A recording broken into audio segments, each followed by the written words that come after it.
Well, hello there. My name is Susan Hamilton. You're watching OffBeat Business TV or listening to the OffBeat Business Show on OBBM Radio or the OBBM Podcast Network. Today, I'm talking with Steve Mangum about cryptocurrency.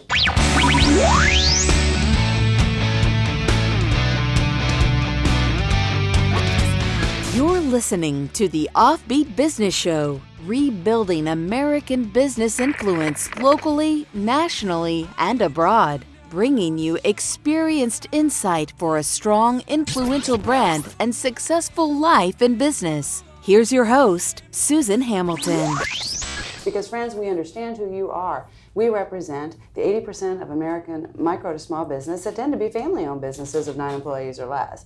That means we're building our businesses while we're raising our kids, taking care of our parents. We probably have a veteran or active duty in our family or workspace, and over 30% of us have an addict in our family or workspace. Today's local family business has a very different landscape than we did even 20 years ago. But we have opportunity. We've got opportunity like we never have before. And our job is to inspire you so you come away with one thing you can use immediately to improve what's going on in your business. So Steve, I'm so grateful that you came today to talk to us about cryptocurrency, because you're kind of like a little secret I keep in my back pocket. I want to know, when I want to know about cryptocurrency and what's going on, I ask you. So there's some things that you understand. Help my audience understand a little bit more about you and how you came to understand cryptocurrency and speak to this. Okay, great. Yeah. Thanks for inviting me to be here. And I do want to say, I'm about a little over 2 years into the cryptocurrency arena at all. Yeah. And it all started, I'm a business development coach, and I did some work, and a guy owed me $200. And he didn't have the money to pay me. He says, I want to pay you in Bitcoin. And I said, well, I don't want Bitcoin, I want cash. No. And everybody out there probably would say the same thing. It's like, I want cash. He goes, well, I don't have it. It's either Bitcoin or it's nothing. I said, okay, well, give me the Bitcoin. So he gave me $200 worth of Bitcoin. And that was in December of 15, so like early 16. Right? And it was a little bit under half a coin. It was going for like 440 a coin or something now. So say a half a coin. Well, this morning I think it's at 7,700. So that $200 was over, I don't know, what's that, $3,800, $3,850 or something from $200. So, I kind of backed into it. I was forced to take a little bit of it. And as I watched it grow, I got real interested in learning about what Bitcoin is. It grew after you got it? Yeah, it went from $200 to $3,800. Oh my goodness! In a year and a half, And I thought, well, there's something to this. And as it started growing, I started buying other cryptocurrency and studying the blockchain. And anything I say here isn't financial advice. I'm just trying to communicate the basics to where people understand that the underlying technology of blockchain is a really big deal. I think it's going to make a bigger difference than the internet. Oh, that's just it. There are certain things in our landscape that, man, is pivotal. When it happens, everything changes. The internet was one of them. The computer was one of them. The telephone was one of them. Every once in a while something comes along and it just changes everything. And what I'm hearing, Steve, is that if the local family business is not able to take cryptocurrency now, that they better be able to by the end of this year. This is a place where you need to be able to take currencies you've never considered before. Absolutely true. And there's like over 1,000 different currencies now. Oh, how confusing. And they're coming out all the time, and they're a little bit different. They run on different blockchains. And, it can be very confusing. There's 4 to 6 really major ones that have about 80% of the capitalization. But I'm a business development coach, so I know how businesses, like the growth curve and the transition and when they start to accelerate and stuff. And the blockchain and Bitcoin's been in development about 9 years, which that surprises everybody when they hear that. And we're just now hitting the acceleration curve. The early adopters were early on in the game, but the internet took 20 to 30 years before it was everywhere. But when it started hitting, okay, on all fours, it accelerated very quickly, and we're right before that acceleration right now. That's amazing. I remember the conversations when the great big phone came out, and you were carrying this great big monster phone, and everybody said, you know what, pretty soon you're going to be able to see television on that phone, and it's going to be small. You're going to be able to hold it in your hand. And we went, no way, man, forget it. We just, there wasn't a whole lot of buy-in. And then, it happened. And not only that, it running about $1,000 every time you need to update it, and that's become normal course of life. Yeah, I had one of those phones that was $3 a minute. Yeah. And that was back then. I don't even remember, but yeah, it was just emergency use only. But you had to have one. So Steve, what do we need to be thinking about? What do we need to understand? What are some of the largest misconceptions we have about cryptocurrency? I think the biggest one is that it's risky. It's it's being used for drugs and for black porn. market, right? We hear that. It's all the black market stuff, and you hear the stories about people getting busted and all of the bad things. Right. Quote back, evil people on there. But I want to remind everybody that was the internet when it first started. Right. We're going through the same curve, same development phases that the internet happened. Like 1989, there were 50 websites. By 1995, there were like 20 million websites, something like that in 6 years. We're right about where that curve starts turning like that. And that's the reason it's important that people start learning about the blockchain, and that's the reason I'm here. I can describe it in a way that people get a concept of it and understand it. Please do. Okay, that they can see this coming. It's coming. I don't know if Bitcoin will last. I can't say exactly which coin is going to make it or stay in the market. Similar to the internet companies that came out. When it first came out, you stick .com behind your name and they just boomed. There's all kinds of money going into it, flooding into the market. And then there was a big crash. We'll see a big crash in this. I'm very convinced. There will be a huge crash. But the ones that lived through that, okay, like Amazon and Facebook and all these companies you could have bought for 50 cents are now in the thousands of dollars. Okay, the same thing with picking the right application to run on the blockchain. Okay, so help us understand blockchain a little bit, because that seems like something we need to know more about in layman's terms. Yeah, it's a real big deal at the 100,000 foot view. The internet made information available to everyone in the world. Because if you could get on the internet, you could have information from all over the world. So it democratized information, and that made a huge difference, right? Right.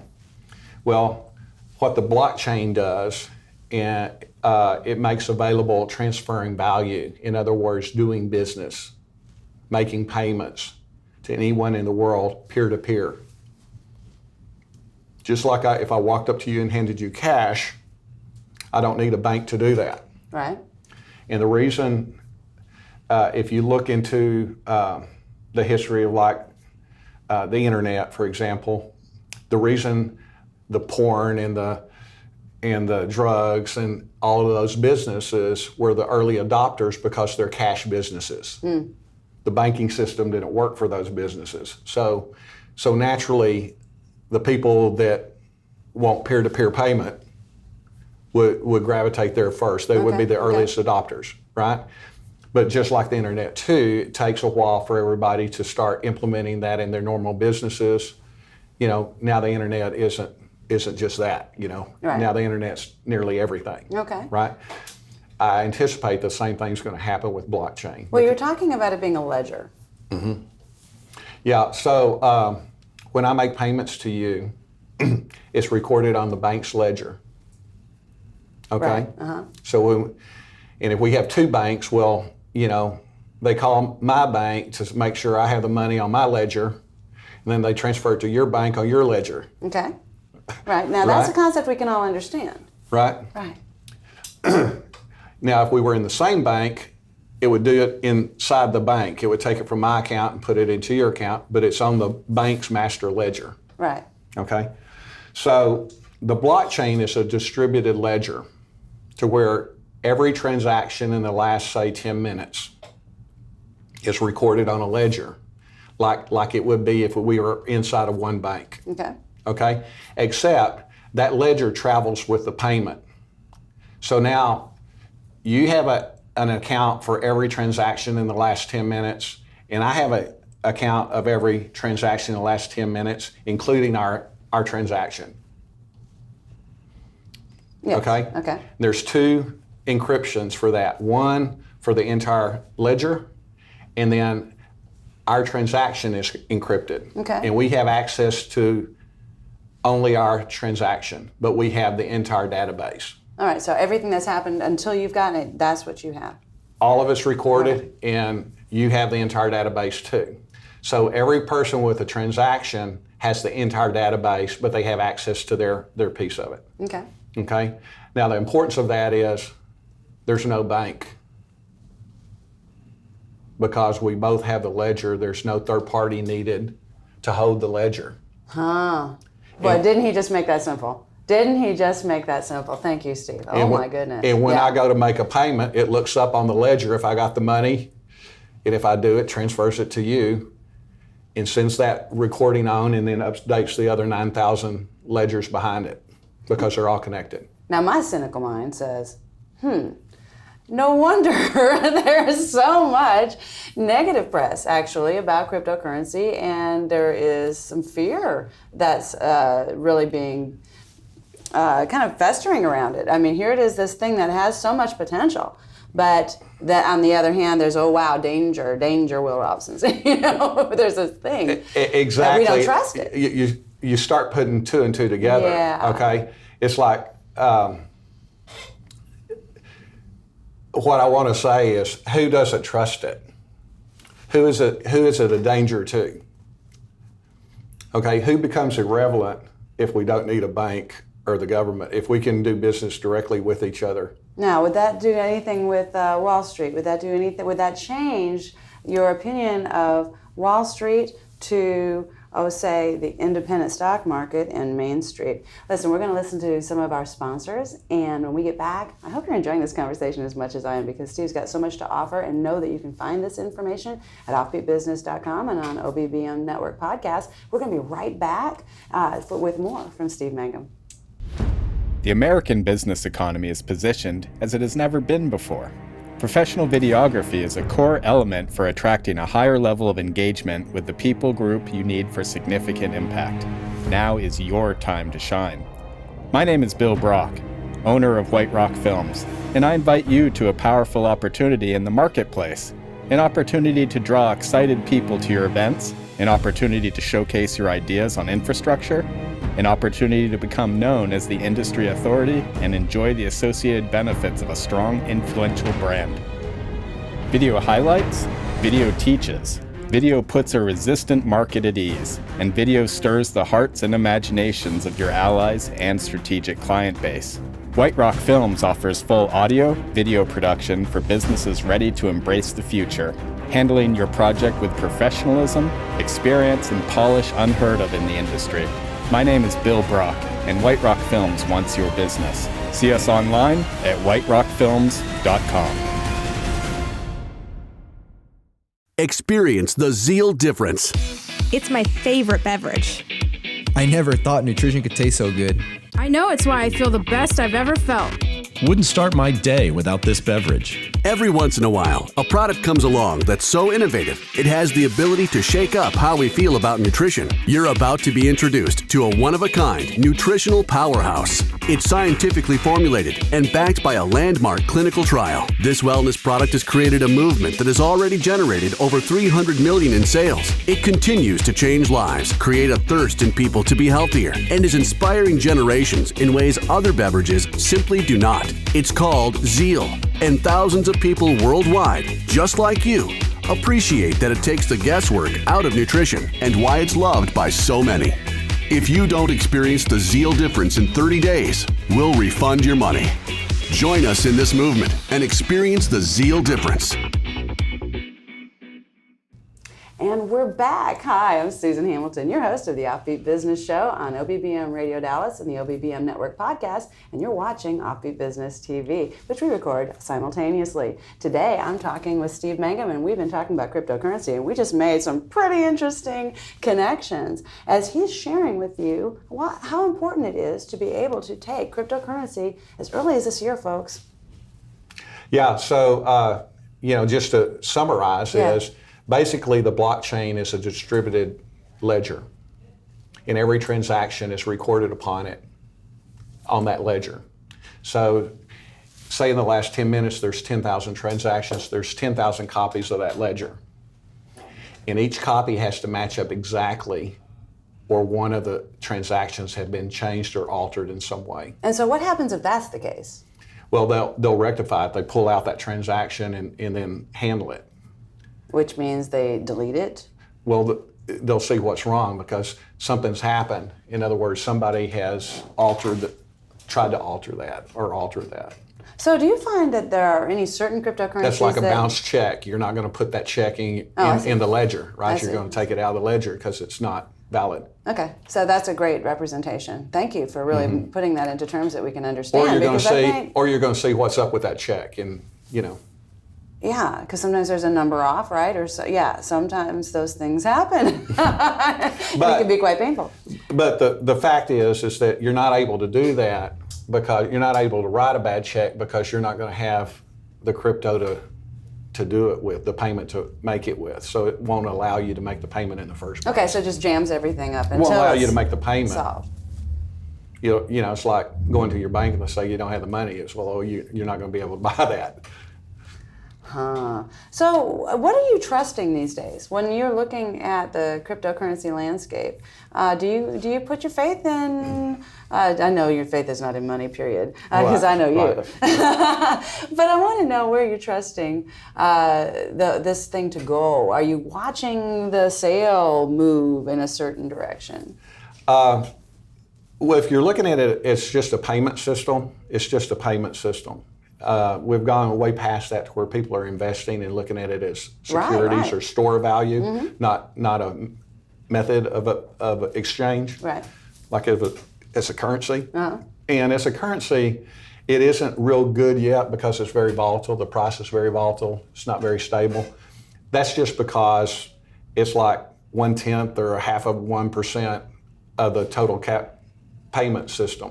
There's not enough float out there to where it's going to be very volatile because there's still relatively small numbers. It's like $400 billion or something capitalization. Okay, so the more people that adopt this, the more people that use it, the stronger this is going to be. Right. And so that's ultimately what's going to decide which coin lasts, which you were talking about in the earlier segment. And the more stable it's going to be, the more stable the price is going to be because one transaction isn't going to make the price go way up or way down. Oh, man. So you actually have decided to use this type of information to develop an entirely new company that's helping businesses deal with their waste so much wiser in a zero waste scenario. Tell us about zero waste. Okay, zero waste is a concept of diverting all of your discards away from landfill or burning. In other words, have it be reused somewhere, recycled, reused, a resource for another business,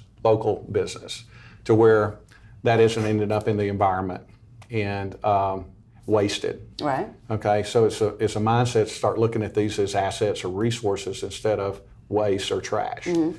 So, we certainly need to. Right, so what we're doing, we're putting the waste management industry, which I hate to say it that way, on the blockchain. And the reason we're putting it on the blockchain is because there's transparency, there's tracking, and there's permanently recording of where those assets go to. And we're putting artificial intelligence on the back end to where we learn where they're going, like what companies can use cardboard, what companies can use that plastic, what companies can use that. And then the token are being collateralized by that plastic and cardboard and tin and metals and all those recyclable, we'll just say recyclable materials. Isn't that fascinating? Yeah, so like The dollar was once backed by gold.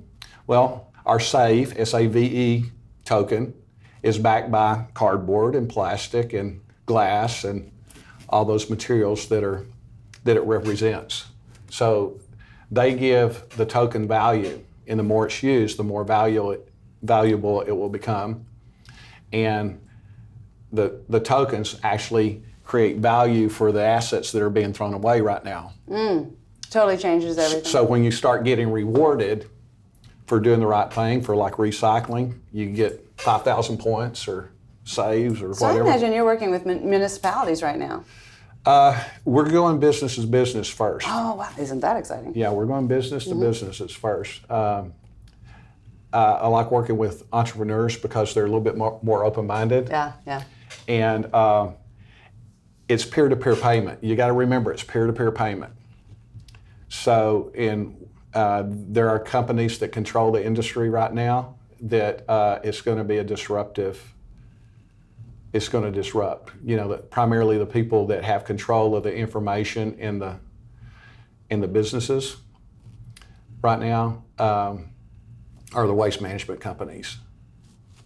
Well, what on earth what do you need to get this in front of as many people possible? How do we get this offer, this ability to make sense of our garbage and actually cause recycling? Because a lot of communities really, they say they're recycling and everything goes to the same thing. So, I mean, there are so many things that we can do better here.